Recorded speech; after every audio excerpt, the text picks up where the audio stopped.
So here are the pieces that we know. 1, Oda once told us that Vegapunk's a dude. He's the most brilliant man in the world. It said that his scientific ability, whatever, blah, blah, blah. Kuma would know because Kuma was experimented on by this man for a long time. I'm sure Kuma looked up at one point and was like, okay, it's a dude. I'm sure Kuma noticed this. He notices these sort of things, right? So I would trust Kuma's opinion on this, right? Now, maybe Oda retconned things, changed his mind, made it a girl later. But initially we're told it's a man, okay? Now somebody is telling me, Bato Balu is telling me, that according to the Japanese texts and stuff like that, the way that she's talking here is in the manner of an old man, actually. Like something washi, something Japanesey that was explained to me, okay? So, adds to the idea that maybe it's a dude using a robot, right? And finally, we've got this O2 thing, right? So maybe it's a body double, right? So, all these pieces together, there's a solid possibility that Vegapunk is in fact an old man, right?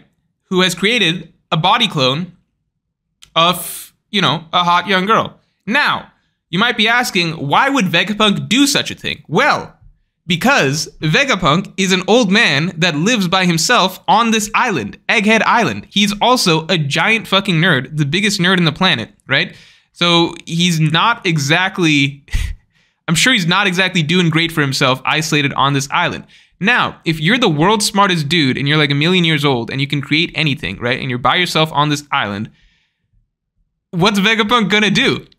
Vegapunk is fucking, there is no way Vegapunk did not just build himself a fuck robot, all right? Vegapunk is 100% this horny old dude that built himself a fuck robot, and that's what he has running around basically dressed up as, you know, Vegapunk, and he uses her to talk and stuff like that. This is his sex robot. That is, I think I cracked it. I want to actually put a theory out on that now.